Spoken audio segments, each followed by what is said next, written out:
Good evening, ladies and gentlemen, and welcome to the Awesome Wholesaler Experience podcast, where we look into the many facets of the job, the career, and the lifestyle of investment and insurance product wholesaling. I'm your host, the creator of the Awesome Wholesaler Experience, and yours truly, Awesome Mike. Hey, everyone, we have yet another great guest on the show, or at least potential to be a great guest. We'll see how we do. But she's an interesting gal. Midwest gal, maybe even Southwest gal by nature. But let me go ahead and introduce you to her. Her name is Michelle Moses, and she is the founder of MeFinancial. That's M-E Financial. Now, she started her firm so people could get honest, unbiased advice without feeling sold to.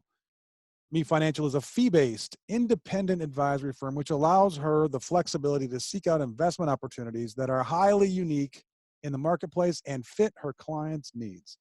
Now, Michelle's experience in real estate investing and as a business and e-commerce store owner, they provide a valuable perspective not often seen in the financial services industry. Immediately prior to forming MeFinancial, Michelle worked at Abercrombie Fitch, not only for the discount, but she was actually a financial planner for them. Michelle earned her college degree at Oxford, well, actually in Oxford, Ohio, that is, at the famed Miami University. Michelle also holds her Certified Financial Planner Designation and has served on numerous boards for various organizations. She's also been a regular guest on TV and radio. She's appeared in multiple magazines and newspapers. And today, finally, she has reached the height of all heights, the crescendo of her career, being with me today on the Awesome Wholesaler Experience podcast. Welcome, Michelle. How are you? Thank you. Thank you. Great introduction. Yeah, it's all about you or all about me. How does that work? No, right? That's exactly how it's supposed to be confusing like that. I should tell people that you named your firm because your maiden name, I suppose, was Evard. So Michelle Evard, M-E Financial. Yeah. It's not a selfish ploy at all. But tell us a little bit about, how you came to be a financial planner with your background. You've got real estate experience, you have online commerce business experience, you have retail experience. How'd you end up in the financial services business? Honestly, it was just I felt like I was good at numbers, and I could easily read all of my IRA statements. And when I first moved out to Phoenix, I was looking for a new job career because when I quit Abercrombie, I did not have another job. I moved specifically for the weather and moved out to Phoenix. And I thought, well, I should do this. I'm really good at it, and it's really easy for me to understand all these things. So why don't I teach other people about it? So it's really that simple. That's very cool, and appreciate your servant heart in doing that, as well as your aptitude for being able to read those pesky IRA statements. It can be baffling sometimes. I want to mention too, though, you're a bit of an adventure racer, or at least a runner. Tell us about that, and have you always been an athlete at heart, at least? I'm not a runner anymore, actually, because of my knees. But I think it's just more about my parents. They were runners, but now I just do other things. But yeah, I've always been interested in many, many different things. Sorry about my voice today. I've been, I do all kinds of hiking and yoga and different things like that. And it's kind of reflected in my business too, like what you read about having an e-commerce store, because I encourage my clients to have multiple streams of income. So I try to be a great example of that.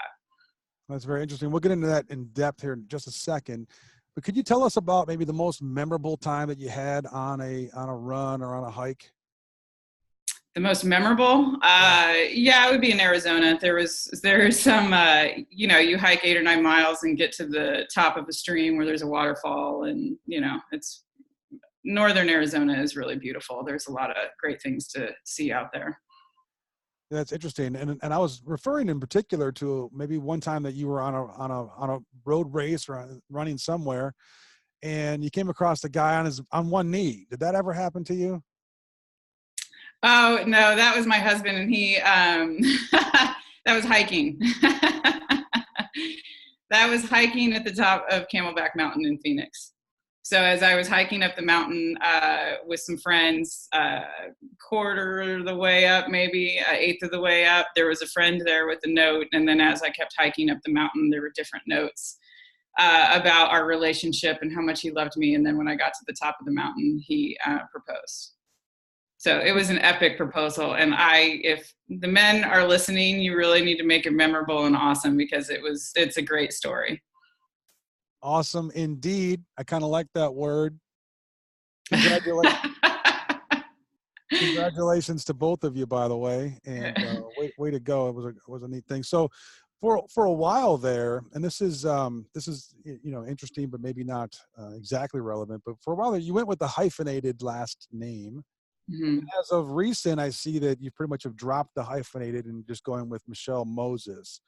How do you like feel about that in society? I think is it a newer thing, or is it something that just was personal for you? No, if I had my choice, we would have mixed our last names and made a different last name, because I think that makes more sense when you're marrying and two people are coming together. I didn't really want to change my last name, but we have kids, and that's just kind of what you do. And it's just a last name at the end of the day. It just takes time to let go of your identity like that. So I think that's what you're witnessing. And I do hyphenate it quite often. I'm actually kind of going back to the hyphenated. It just depends on how you feel that day or that week. And they say women are complex. Yes. It's interesting. My wife actually kept her maiden name on her Social Security card for about 18, 19 years. And I think that was the final, letting go of her, Mm-hmm. of her self-identity. And it's very, very interesting to hear that from you. So I appreciate you sharing that with us a little bit. So now, you said as a child, though, I was reading, you said as a child that you always knew what you wanted to do, and it was to build a business. So how did you come up with that? Was there a role model or a mentor that you had growing up that kind of inspired you to do that? Or how did you become a business person? No, I always said, when people say, what do you want to do? I said, I want to build a business from the ground up and watch it grow. I have no idea where it came from. I couldn't even tell you. I always tell people that I really think it's just my intuition, or whatever, however you want to believe in that. But that was my intuition telling me what I wanted to do. And I have always known that I wanted to start a business and build it. It does help that my mom has her own business. And so I have watched her, when I was 18, she started her own business. So I was going to college. So it was easier to watch her work. And, when you have an example like that. But I remember being 10 years old telling people that that's what I wanted to do. So I have no explanation for it. That's just what would come out of my mouth. You mentioned the word intuition, and you have spent what you quoted as 5 years honing your intuitive abilities Mm-hmm. at the Center for Intuitive Development. Can you tell us how does intuition play into your life and into your business now? Oh my gosh, it's every day, all the time is intuition. I don't want to get hung up on words here. So, cause I think some people are very spiritual and very religious, or, so, cause it all goes together, but, your intuition is every day, all the time. So when I'm having a conversation and it doesn't feel good, I automatically say, hey, this isn't feeling good. Let's change the subject. Because if it's not feeling good, that's not your intuition. That is spirit, or whatever you want to say, telling you to go in a different direction. Because when you feel good, you are matched with your intuition. And by going to that school, it has really helped me, one, in clearing a lot of blocks that I had, from childhood, that we all have, little trauma and things like that. But it's also helped me to be more confident with my business and my choices in my life, because, I started my business when I was in my 20s and everyone thought I was crazy. I moved to Phoenix. Everybody thought I was crazy. You know, I mean, people tell this to your face, hey, you'll be back, or why are you doing that? You're never going to make it. Or when I started off in the alternative space, you know, how many advisors told me that I was taking on way too much risk and I was going to get sued. And so using my intuition is the only way that I've been able to even help my clients. And it is the way that I actually help them the most, is I tune into what's good for them. And then I'm able to help them, you know. So it's not like I have my only set pattern with my clients is that I use my intuition to figure out what will make their hearts happy, is the best way I can describe it. Wow. That's very interesting. Because I've read, and I've also been told that, you go with your gut feeling, but this sounds like much more than just going with your gut feeling. Yeah, well, it is going with your gut feeling, but then I think we always think of going with your gut feeling as, you know, say you're playing Trivial Pursuit and you got the first answer, right? You're always got to go with your first answer because that was the right one.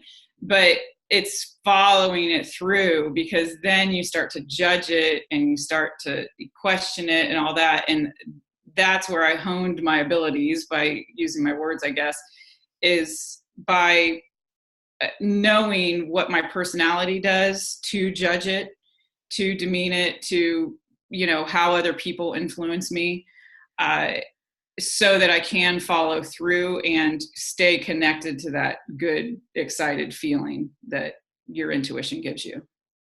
Okay. So you fight off what I call resistance then. I mean, once you've kind of started on a path based on your intuition, when these, call them, negative impulses or ghosts or haters, doubters come into play, how are you fighting those off to stay on the path that you originally set out?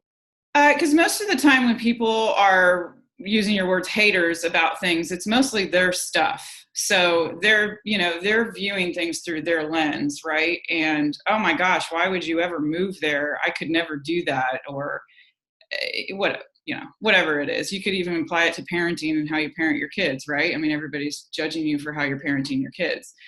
And you just have to go back to, does this still feel good? Is this still right? You know, and a lot of my stuff is with visualization. And I mean, we could go on. I could talk about this forever, because it's funny that you're talking about this, because intuition, I feel like, is 50% of my business and what I do. And it makes me a better advisor. You know, it's how I live my life every day. And I love it. I could talk about it all day long. It changes your life. And so, yeah, I think to be able to just keep going and realize when people are just projecting their stuff on you. And a lot of times when they do that, I'll just say, hey, what's going on for you? Or I'm sorry you feel that way. Or, because I think with money too, people get really upset that they don't have the money, and that you will get a lot of guilt that they're trying to project onto you. They'll get angry at you. I have some rental properties, they get angry when they don't have enough money for the rent. Why won't you work with me? And I'll just say, hey, I'm sorry that you're upset that you don't have the money, but it's not my fault that you don't have the money. Like you're getting angry to try to change my behavior so that I can make you feel good. And I can't make anybody feel good. That's not my job. So, wow. I mean, it can be nice. I'm not saying that I'm mean, but we can't make other people feel good. They can only do that for themselves. So that's very insightful. I appreciate that. Now let's apply it to, you mentioned how you deal with clients, and do you use your intuition to decide if a client should be, to be a client, or a prospect should be a client, or do you kind of have a pathway so that your ideal client would find you? And of course you use intuition, but how do you use it, on the level that you're talking? Well, if people are a client, then I'm going to be excited to talk to them. So, again, gut feeling, let's go back to Trivial Pursuit, because everybody knows that, right? Right away. If somebody's calling and I'm immediately going, I know it's not a right fit. But if I'm excited that I got their email, if I'm excited that they called because I'm excited to talk to them, then I know that that's my intuition and that they're my client. Or, whatever, my wholesaler, my friend, my, all of that. But if there's a difference between avoiding people and your intuition, because sometimes people just want to avoid a situation, having a hard conversation. I don't have a problem having hard conversations, but I know a lot of people do. But because I don't have a hard time having hard conversations, it's, I just know that instant. But when it comes to clients, yes, I know that if they're my client or not. And sometimes it does take time, because when you're an advisor, it is a lifelong, I wouldn't say lifelong, but it is a very long relationship, and you are going to be talking about a lot of stuff. And I have to want to go to a party and hang out with you if I'm going to be talking about your finances and somebody might pass away. And, this is some pretty heavy stuff that is very vulnerable for people. And so I want them to trust me, and I want to, I just love them. Like I want the best for them. And I'm fortunately at a point in my career that I can choose that. At the beginning, you're just taking whoever. But I knew the people that were going to be a pain, and they did end up being a pain. And you just gotta go with it, I guess, with the game that you're playing. But now I can pick and choose and say, hey, I don't think this is right for you. I think you should go over here. And I do refer some people out, or they just self-select and they pick somebody else.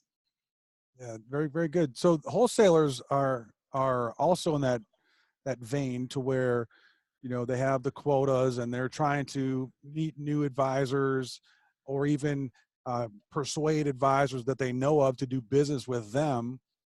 How can a wholesaler use intuition, or possibly even just the awareness of that, to really help those advisors that are supposed to be helped by them? I think it just goes back to basic sales. I love wholesalers that are friendly, that are genuinely interested. We're friends. The reason I'm on here, Mike, and we said this before we even started talking, was because I said I like wholesalers. They help me. I call them when I'm looking for an investment, because they know other wholesalers and they've been to all the conferences that I haven't been to. But I like the wholesalers that are my friends. So sometimes we're just calling up, hey, how are the kids, stuff like that, just kind of touching base here and there. But it's not a hard sell where they're just talking at me constantly. So the people that are constantly talking at me, not genuinely interested, we don't really have any interests.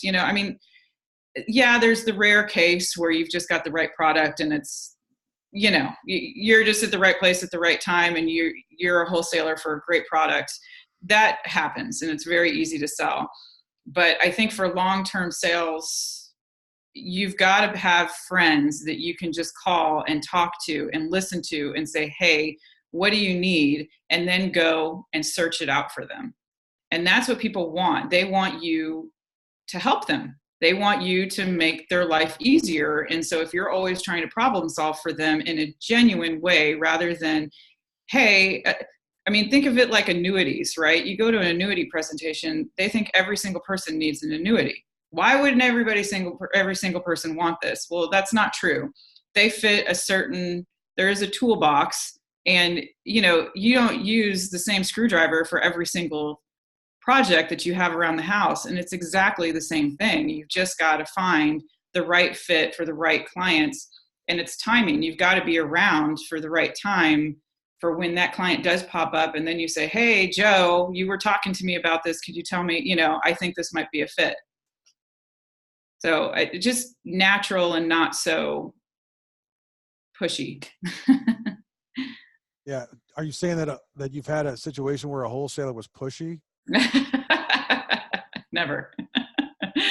Which I get it. You got quotas.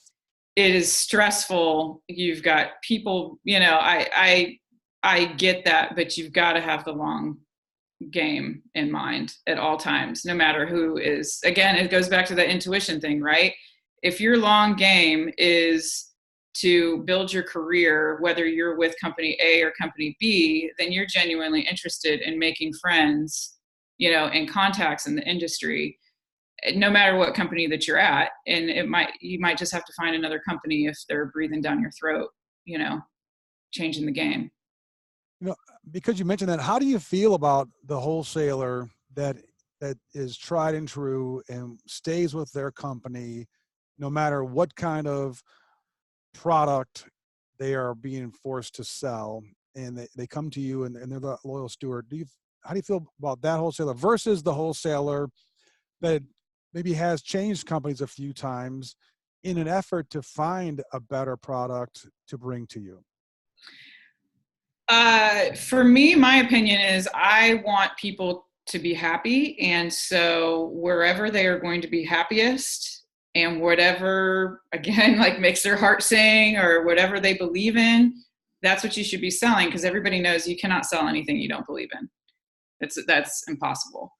And if they have to switch companies 3 or 4 times, then so be it. You know, I don't think anybody looks down on anybody that switches jobs every 2 years anymore. It's normal. Yeah, it's almost more shameful to stay at a place Mm-hmm. that is, that the business plan is, hey, we need to find financial advisors that have never heard of our company before. Mm-hmm. Because if they've heard of us, they're not going to do business with us. So let's find some Mm-hmm. new ones to try to do. Right.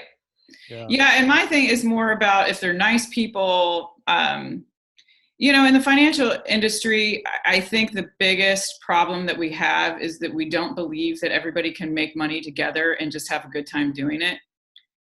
And the people that are my clients that are the most successful, the investments that are the most successful, I should say the managers of the investments that are the most successful, they realize that we are all better together. They're better with the investor's money. The manager is better focusing on what they're good at is finding investments that have a good return. But truly at the heart of it, they just believe, hey, come on to this investment if you want to, just like I do. Hey, be my client if you want to, but if you don't, I don't want you. I don't want to talk you into being my client, because then it creates problems down the road. And I don't want those problems down the road. Where is that fine line? Because there's a line of pursuing someone and saying, hey, I think you'd be a terrific client, and maybe they're kind of they're a little skeptical because they've got 13 other financial advisors pursuing. Right. Well, and that's the thing. I think, yeah, you state your story about how you're different or how your investment is different. And once you state your story and follow up a couple times, if they ignore you for, months on end, then I think you can take a hint. But, on the other hand, there's also wholesalers that have kept at it. And then I have been glad that, not necessarily for the investment, but I've been glad for the relationship, because then they have switched investments and then I have enjoyed that investment. Or I have sold that investment. I think it really depends. But if you tell your story and they still choose somebody else, then they just weren't for you. I mean, it's just, everybody's got their glasses on that they're filtering through. And if the one person is focused on returns in the stock market, well, my goodness, you go to any advisor and they're going to say they're going to do the best. But the other person that's focused on, I want somebody that I'm comfortable with, then they'll pick the person that they're comfortable with. Not a quick pivot, but maybe a little bit of one. How do you feel about the invention of artificial intelligence, and more specifically the robo-advisor? I am so excited about this. I am probably the only one, but I'm so excited because I focus on alternatives, right? So I cannot wait for clients to save money. This is going to be, I was reading a book about technology and finance, and it didn't mention anything about AI choosing portfolios. But I am so excited about the future, about these portfolios are going to tell us when to sell things, when to buy things, how much based upon your life. And I think,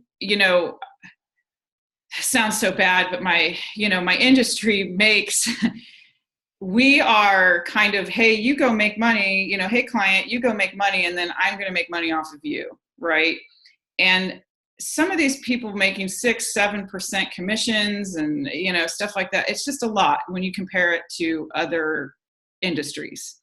And we have yet to go through kind of consolidation of fees, if you will, because there's so many people making, all the fees. There's the money manager, there's the advisor, there's the 401k provider, all that, and everybody should get paid. But I think AI is really going to benefit all of these clients, because when you see people struggling, you want them to keep as many dollars as they possibly can, versus, hey, that investment just made 15%, but you're only going to get 6 because everybody else got their cut. That's not okay with me. I think a couple percent is totally fine, but when it gets into, 6, 7 and their investments being cut in half, we have a huge problem. So I'm very excited about AI and what it's going to do for our industry. And that's why one of the reasons why I went into alternatives is because we really do have to differentiate ourselves as advisors if we want to continue in the next 10, 20 years. You've got to provide some value in some other way rather than just managing money in the stock market. Yeah, this is my opinion. So I applaud you for that. And, it actually requires a relationship. Yes.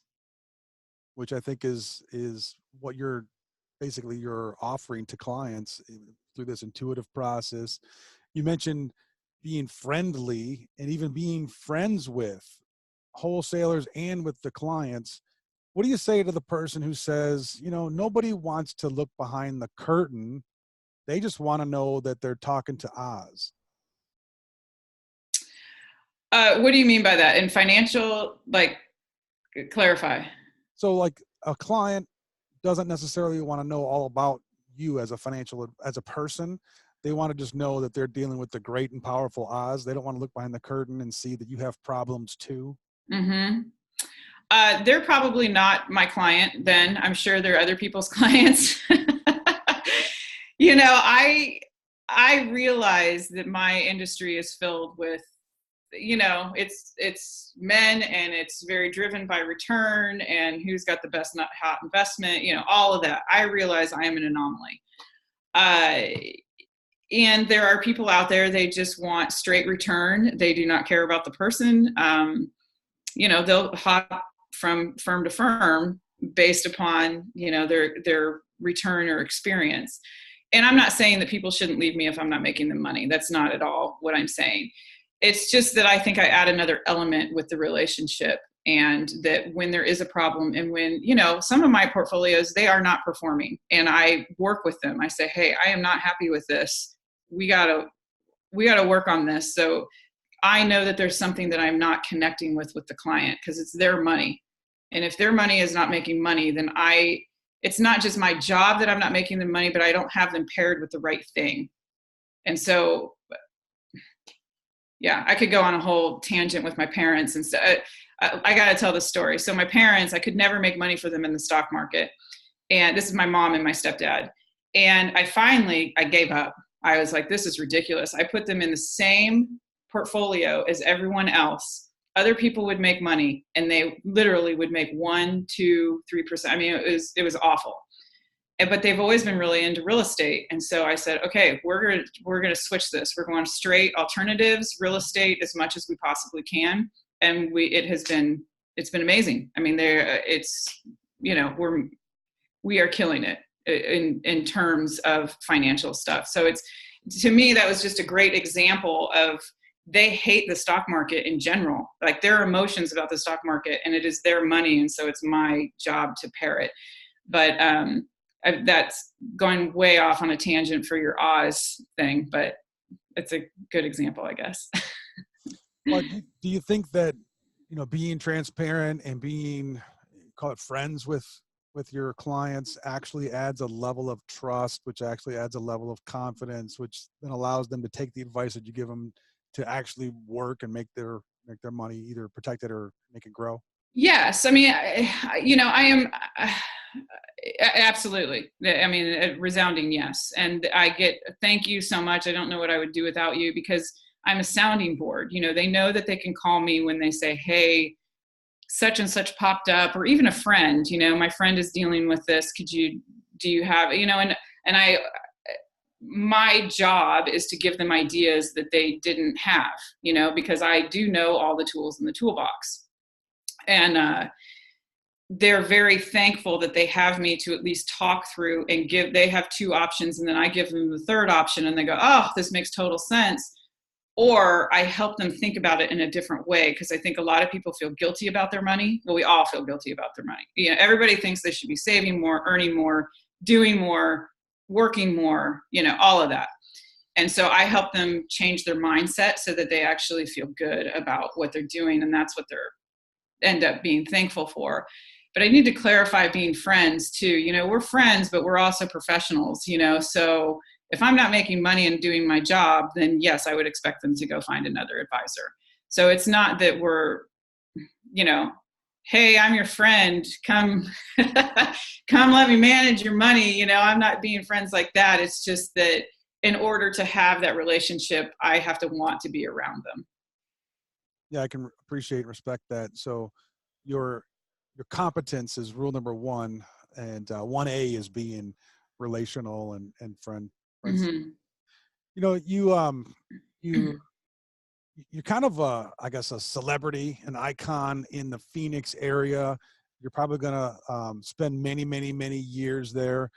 Can you tell me some of the techniques that you've used? Like, you've been on the radio there, you've been in the media. What are some of the best techniques that you're seeing RIAs use, and how can a wholesaler maybe help you with that or participate in their local markets? Do you mean how I got clients? That's how, by being on radio and TV, that's how I got clients, and how could a wholesaler help with that? Yeah, maybe some of the best practices. I know that you were a contributor on the John Adams show, and you've done work for the Arizona Republic, and you've done work for the Phoenix Women magazine. Well, I have to tell you, all of that media, I stopped doing it. It was a lot of fun, and I enjoy being on shows like this, but it didn't yield me clients that, again, they were just the widgets. Hey, what kind of return can you get me? They did not care about really actually talking to me. They just wanted to turn over their IRA and say, hey, make some money. It was not, your money is so much bigger than just let me turn over your IRA and let you go make the money, because that's the client not taking responsibility for their own money. The best clients are the ones that you work with and you are brainstorming with and you're coming up with ideas together, because again, it is their money and it is not going to grow unless they have something to do with it.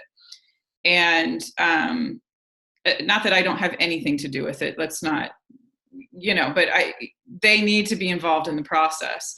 And so I stopped doing all of those radio shows and everything, because it didn't yield the kind of clients that I really wanted to work with. It was just these random, hey, I need some help. I would have rather done, like the Financial Planning Association does these free phone call things, phone banks. I would rather have done something like that, because I do enjoy doing things like that, but that's what those people needed. As far as what has yielded me the most clients, it has been actually being on boards and being really super involved in the community so that people can see who I really am. I'm responsible. I'm a person of my word. I follow up on things and I get things done. And so there's a lot of nonprofit work that I've done. Been on the board of HOAs. I don't know how many of those I'm going to do, but I think anything you can do to just get out in the community, meeting people at parties. Now that's worked for me because I'm a planner. Now for wholesalers though, I think going to all the conferences and actually just relax. I think you go to those conferences and people are just talking at you and asking tons and tons of, or not even asking tons of questions. They're talking about their product and asking if you could use the product versus even knowing about your business first. And so just relax and let it form naturally, because you go to these things and everyone is just way too hyped up. I mean, you got to look at these conferences that they are just ways for you to meet people, have contacts, and let it ride for the next couple years, because those people are going to know people and those other people are going to know, it all just builds on each other like a web. I met you at a conference, and Yes. it was an interesting conversation. that we had, to say the least. I'm very grateful to have met you there. Do you feel that companies, product sponsors especially, should they send out wholesalers that are actually going to know you and be able to serve you in the field? Or should they be okay with sending a home office person that's going to represent the company a little bit more than the local wholesaler identity? Yeah, I don't know if it really matters. I think it just depends on if if the wholesaler needs to get out there and meet some people. When I'm at conferences, these alternative investment conferences, I'm kind of a rarity. Being an advisor, I am not the majority of the conference. So it might be better if someone else, home office person makes the contact and then it's handed off to a wholesaler. But there is something about face-to-face conversation. You need to have a face-to-face conversation every once in a while with people, whether it's over video or again in person. But there is something to that. And yeah, if you're at a conference and you want to make contacts, then yeah, I would probably, just send whoever's best at cultivating those relationships. But I don't think it's talking at people and being super aggressive. There's a balance between aggressive and just being kind and, having a normal conversation like you would with anybody else. Yeah, the level of frenzy, in the 90-minute spot that they have reserved at the booth there, it can be a little bit it's kind of counterproductive, to say the least. Yeah. Because what I think that the mindset should be more like, I'm looking for the perfect match for us. So I'm not looking to talk at every single person, but let me ask you questions to see if you're a good match for us. Because as a wholesaler, I wouldn't want to waste my time. The industry is huge. So why would you want to talk at someone and then say, hey, I'm going to follow up, if it's not even something, I barely sell annuities. It would be a waste of your time if you sold annuities to call on me. Interesting. Or a challenge that might be worth the persistence. Maybe you haven't heard about our latest rider. We've got this widget. I'm kidding. Right. What is some of the, call it the most successful methods that you've seen wholesalers use that you appreciate? I would say it's the drip method. I would call it the drip method. Hey, I'm circling back around. We got this new piece, the fund's been going for a little bit. And I really, you said that your clients were interested in and this has a piece of that. Take a look at this and maybe we could have a phone call.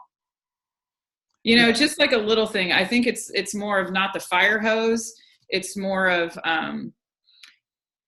it's just like when I sell something, if I'm doing an alternative, I focus on one piece to that, hey, this gets a preferred return. Oh, really? They go, oh,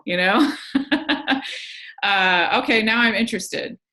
But you can't have the fire hose and say 10 different things and expect people to clamor onto that. It's just like advertising. You don't see ads speaking about 10 different things. They talk about one thing to pique your interest. That's very interesting. Very interesting. So I'm hearing you, slow down. Don't completely fire hose assault someone, whether it's a client or a financial advisor, and then use more of a long-term relationship building kind of a drip procedure, as opposed to, just throwing a bunch of spaghetti on the wall and hoping some of it sticks. Right. But I'm sure the other way I don't know if the other way works for other advisors, but for me, it is more about them asking questions. The best wholesalers call and say, hey, hey, Michelle, do you do a lot of, such and such? No. Do you know why? They ask questions. They're interested in why, so that they can then maybe answer it, or they'll just go, yeah, you're not my client. Bye now. Because that's what happens. Sometimes a no is much better than a maybe. Yeah. Well, anybody in sales wants to know, and just tell me no. Just say no, and I'll stop bothering you. So sometimes I keep calling people But then I'll say, hey, if you don't want my help, it's okay. Just tell me. I would rather know than not. So what would you say if my friend Sam maybe offered a different opinion, and Sam says that you can have his product with a goat, on a boat, in the air, with a bear? Just try them if you would. Right. I think, you're always willing to listen to somebody's story, but I think anybody just talking right at you, you end up shutting down. I mean, think about a political conversation. I mean, we've all been in them, right? Somebody's just talking at you. You're not interested in what they have to say. You just shut down. You're like, whatever, you're crazy. It's the same thing in sales. They keep talking. You're like, okay, man. All right. Because there's no two parts. Like, you've got to think of it like there's two people in it. And when you're just talking at someone, you're not including them at all in your conversation or in your relationship. That's very wise. I think it's naive to think that you're going to be able to, persuade someone to come off of their stump, especially when it becomes about money. And the fact of it is you can't help everyone. Right. So it's almost like you're saying you need to have a two-way communication going on for it to really be successful. Right. Yeah. Well, with anybody, I mean, any relationship you think about. And it was a successful one, at least, that's for sure. Yes. Yeah. we all have those relatives that we see on a holiday that it's like, oh, great, 4th of July, and they're going to be great. Okay, great. Anyways, well, let's kind of shift gears a little bit. So you started your firm, and you started as an RIA. Did you have a broker dealer affiliation? Yeah, I had a broker deal. I originally started my own because I moved to Phoenix, and a lot of people would not hire me because I was new to town and I did not have, what do you call that? A warm market. And 2, they would hire me, but then they wanted me to be there at 8 a.m. every day. And I was not about to do that again. I am not a big morning person, especially just 5 days a week. I'll get up, but I'm not, I am not into the grind of every day needs to look the same. And that was what I did not want. I wanted to have my own business, as we said, when I was younger. And a lot of what my motivation was motivation with time. And I'm sorry, what I've gotten off on time and now I've lost what the question was. Yeah, you lost me too. You got so much value that you're putting out there. It's remarkable, but essentially, you've always wanted to be in charge. So you started your own RIA. Oh, yes. Why I started my own RIA. And then I didn't want any sales quotas. So when I would go there, they would say, you'd have to sell so much. And then it just didn't make sense to me. I didn't understand. I'm like, how do you have a sales quota on a insurance product? Like, Joe might need only a Roth, and, Mary might need a annuity. How can you can't have a quota, because that, to me, quotas are not meeting the client where they need it. This is a very client driven, and it's all about them and their money. People work really hard for their money. And I respect that a lot. It takes a lot for people to sometimes save $50 a month. And so I really respect that. And so I'm not going to sell them. Every time you sell them, it costs the client something. Every time I am giving them advice and managing their account, it costs them something. And so I want to save them as much money as I can. But that quota thing just doesn't make any sense to me because it's not client-centered. It's company-centered and their profits, which I get. We all understand how business works. But I wasn't about to go down that road. And so I was at a insurance meeting that they were having in Phoenix. And this guy had his own business. And I started to talk to him and I said, hey, do you need help in your office? Because I had all my licenses, but I didn't know how to do any of the paperwork. We all know that. You don't know anything until you're actually doing the job. And so I worked in his office as like his secretary, like 4 hours for like 3 days a week. And I learned all the paperwork. And then when I got a client, he would help me and go over the file just to make sure I wasn't going to like blow anything up and do anything irreversible. And then I also waited tables at night. So, I mean, it was, it was intense. It was an intense time. So Wow. that's Yeah. kind of how I fell into it. That's the American dream. That's the American dream. Well, it is, but it was also predicated upon my values and what I think people need. And starting an RIA was what I felt like people needed. I don't want people to feel sold to. I want them, again, we can all make money together and have a great time doing it. And I don't need to force it down anybody's throat in order to make money. Very admirable. Congratulations on that, and wish you the best success and such going forward. Speaking of going forward, where do you see yourself, in let's say 10 years out? Are you going to continue to be happy doing this as your kids get a little older and the seasons of life happen? Yeah, I think as long as the alternative field keeps getting bigger, I do real estate. Like I manage some things and I flip some houses and things.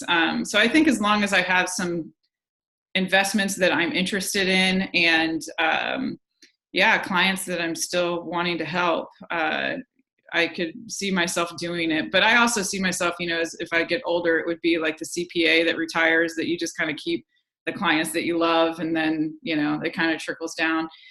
Because to me, some of my clients, if I mess up, they would be moving into my house when they're older. I would never let them, like if I were to lose them a lot of money or something, like I love them. They were at my wedding and, all that. So yes, I would absolutely keep them whether I was getting paid or not. And a few years ago, 7 or 8 years ago, that was one of my stipulations, was would I manage their money whether they were paying me or not? That was how I started to choose my clients. Just because, when you have kids and a family and you're spending time away from them, I don't want to be with people that I don't enjoy. Life is too short for all of that. So, that kind of became my litmus test. That's inspiring. That's very Is inspiring. it? Okay, good. Yeah. I know, everyone has what Nick Murray calls the PITA client. Mm-hmm. And that's the pain in the client. And Nick says to fire them. There's nothing more liberating than firing a client that you don't appreciate having as a client, et cetera, et cetera. But it sounds like you're using that as a litmus test initially, and you don't fall for the romance of another zero in their investment account. You're looking at it, hey, would I help this person with their finances if it was pro bono? Yes. And that changes the dynamic completely. It absolutely changes it completely. And you have to take the money part out of it, because the money does come. And I think anybody that makes money, not that I'm like a multimillionaire, but when you listen to multimillionaires, right, they talk about how they're just in it for the action of it and not for how much something makes. And so I've found myself to be successful with that litmus test. And again, and I did mention that there were some people that I knew were going to be pains, and they were. And so you learn from those that you don't want to deal with those people in your everyday, because and in our industry, it could result in a lawsuit or something like that. And that's not what you want. So. Yeah, I think wholesalers can do the same thing. I mean, I've went into financial advisors' offices, and a quick story. I was doing a lunch seminar and it wasn't going well. And there was one, let's call him a heckler, in the back of the crowd there. It was a new office to me. And the guy says, what did you say? This and that and thing. I said, well, let me clarify. What I meant was this. And he said, well, I'd take that out of my presentation next time if I were you, kind of in a really discerning and, demeaning way. And it was one of those days I fired back. I said, how about I just take you out of my presentation next time? I could see you saying that. Come to find out, he was the biggest producer in the office. But the irony of the story was I wasn't going to get any of his business anyways. Right. And there were at least a dozen people in the room that were applauding me for standing up to the bully and basically for using, I'd call it intuition and saying, hey, let's just stop this now. I think wholesalers can also benefit when they're dealing with financial advisors and not trying to, be all things to everyone, and just be genuine. Have you found, Michelle, that that wholesalers can be genuine, or is it just too much of a, gnashing of the teeth? Oh, no, I find that they can be genuine, but I find that wholesalers, when I actually email and call them back and say, hey, I'm not interested, or I am, they're very surprised at how nice I am to them.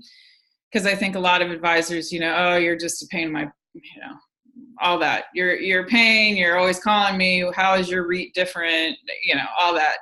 And I appreciate, since I'm in sales, I think I just appreciate hearing a no, so I know that they would appreciate hearing a no. And I don't know, I just try to respect people. But with wholesalers, I think that, yeah, it's okay for you to pick and choose some people that you just are not going to sell to, and it's just not going to happen. And, there's just not, how do you put this nicely, not nice people in every industry. And I think there's a lot of people in finance that just think that they can't lose, and that everyone is inferior to them, except the people that they want their money. They're not inferior, but everybody else is just stupid, or my way to do it, and you can, you go to these conferences and people are, well, what about this? Like, you'll say something and then they'll try to poke holes in it immediately. Did you think about this? And what about the return? And what about this? And, if I was a wholesaler, it would be really difficult to try to field all of those questions, because everyone is looking at it from a different point of view, right? So some people are about returns and other people are about the owners, and all of that. And so to know your investment backwards and forwards, I could empathize that would be really difficult to do, to try to answer all of those questions. So I just, you just got to know your product as well as you can. And again, just go back to trying to help people. And if they don't want help, then I don't know, even if they manage $40 billion, maybe you just do the drip system just to see if there's something that might pique their interest, and if it does, then you get in there. And if not, then you got to let it go. Is there a little bit of a barrier, a little bit of a shield? Some people put a gatekeeper in front of them to protect them being advisors like yourself, from the, the matrix agent level onslaught of wholesalers that want your business. Is there some kind of a, hurdle to jump or mechanism? I think in larger offices there are, I think the larger office that you're going to, the more hoops you're going to have to jump through, right? The more people you're going to have to sell to in order to get to the top, which is where I think networking really comes in handy. And if you are a wholesaler that's genuinely trying to help these offices service their clients, then you're going to make their job easier, and they're going to want to work with you, and they're going to invite you to all their client meetings and functions, because you're genuinely trying to help their clients, which is what they're trying to do. But you don't want to let wholesalers in because they're not always trying to help your clients. They're just trying to, sell this investment, and you don't even know. Again, I'm going to go back to annuities, because I've been to so many annuity presentations where I'm just like, this just does not make sense for everybody. And you're saying that it does. It's not being honest. That's what I have a problem with. That is not being honest. Saying that every single person could benefit from an annuity is not honest. So why would I work with you? If you're not being true about, the whole thing, then why would I even believe the other stuff that's coming out of your mouth? You bring up something this is a pivot, but on LinkedIn, right? LinkedIn, people will send you a connection request, right? You've had this happen. How do you feel about someone sends a connection request and it looks like they've typed in my name, hi, Michael, and then it's got this little story and they let you connect, whatever. But what I've done is actually, and this might be breaking news for the audience, but what I've done is I've put an American flag in front of my name and then a microphone behind my name on my profile. So if they just blanket email me, like a mass email, that flag shows up and I know it's not true. No. To me, I would rather them not send a message, but they're trying to almost deceive me so that I think that I know them, or that they've spent some time and effort to send a message. How do you feel about that? Do you think that's just a way of doing business, or is that an integrity violation, or am I crazy? No, I don't have a problem with the because I think there's so many people out there. I don't have a problem. I mean, because, sending an email through LinkedIn and sending a constant contact email, there's no difference to me. They're just trying to get in touch with people to see who is their market and who's interested.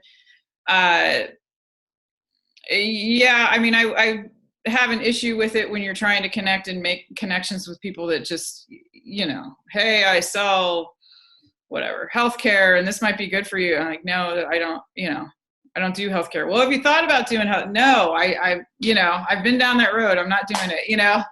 That I think that is more annoying. But yeah, it just goes back to I think the dance, there's two people in a relationship and you're just trying to figure out who's the match.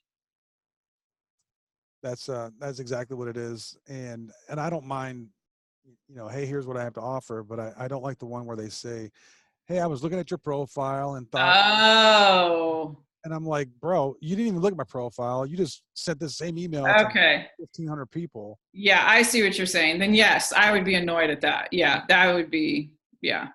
And I have to say, I was, when I first got to Phoenix, for like 3 months, I sold graphic design while I was getting all my licenses and everything. And I was awful at it. But I did do some handwritten notes to people. And the fact that I took time to say, hey, I really think that we could help your business. This is kind of how. I think now I would probably just send an email, but this is a while ago. I wrote handwritten notes to introduce them to our company and all of that. I'll tell you what, I got so many people that called back because I actually took the time. I mean, this is just not, this is the tortoise and the hare thing. You just got to be the tortoise and just look at it from the long game. But sometimes it is difficult. I mean, you got bills to pay and, quotas to fill and all that.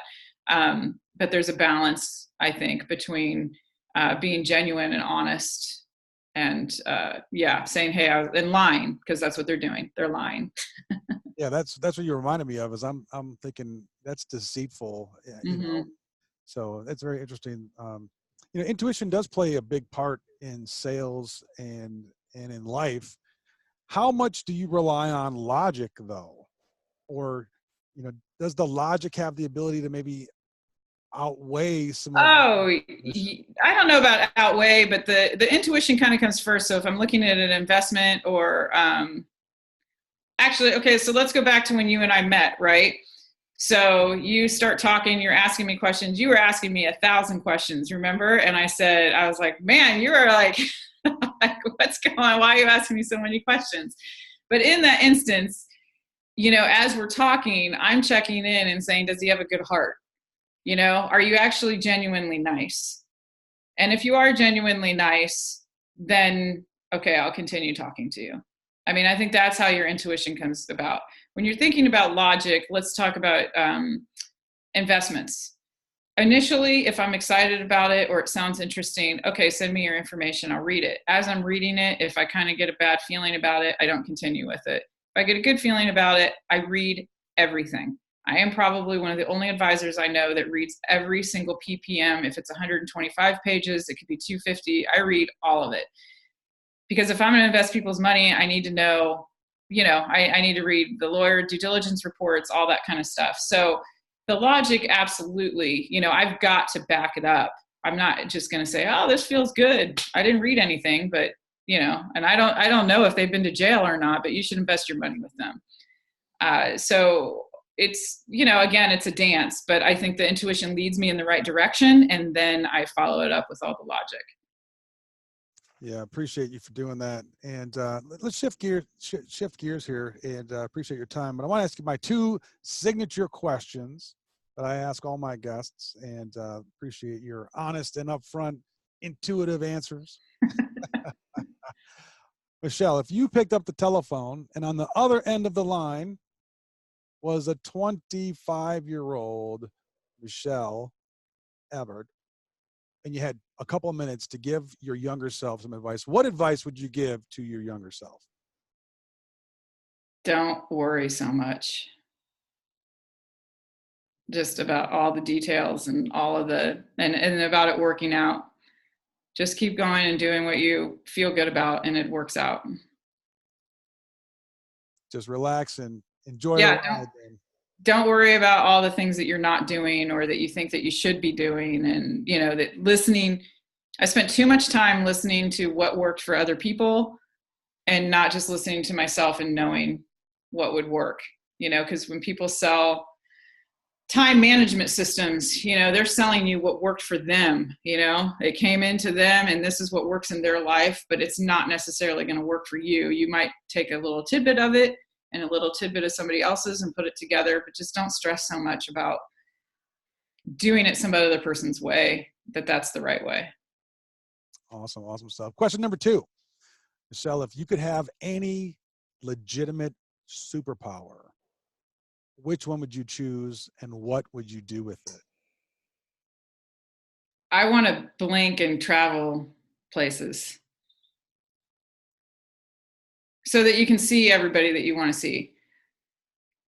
Teleportation? Yes. Or like Star Wars or whatever, Star Trek, and, something like that. I would love to be able to not spend the time traveling and just seeing people hopping over for dinner and stuff like that. Yeah, that would be a one I could use too. They have these little private planes you can get. They're a little expensive, and even helicopters sometimes, but it's still not the same as Yeah, it's not the same. your eyes. What's yours?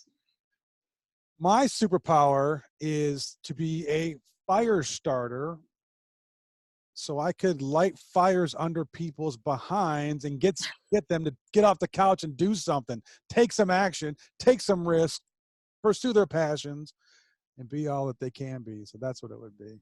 Really? Yeah. Okay. Not the first time I've been asked that, obviously, right? No, I know you knew. You wouldn't ask it if you didn't know. That's right.